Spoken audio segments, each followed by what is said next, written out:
আসসালামু আলাইকুম। আমাদের বড় একটা সমস্যা হলো আমাদের চাহিদার কোনো শেষ নাই। মানে চাওয়া পাওয়ার কোনো শেষ নেই। আমরা যত পাই তত চাই। মানে আমরা আমাদের চাওয়া পাওয়া আমার মনে হয় তখন শেষ হবে যখন আমাদের ভিতর থেকে এই জানটা বের হয়ে যাবে, মানে আমরা কবরে চলে যাব তখন। মানুষের কোনো কিছুতেই মানে স্বস্তি নাই, মানুষের শুকরিয়া নাই।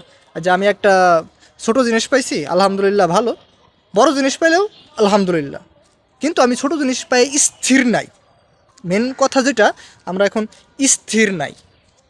যে একটা পাইছি আলহামদুলিল্লাহ ভালো, বড় কিছু করার চেষ্টা করবো, কিন্তু না, আমার এইটাও লাগবো, ওইটাও লাগবো, সব কিছুই আমার লাগবো।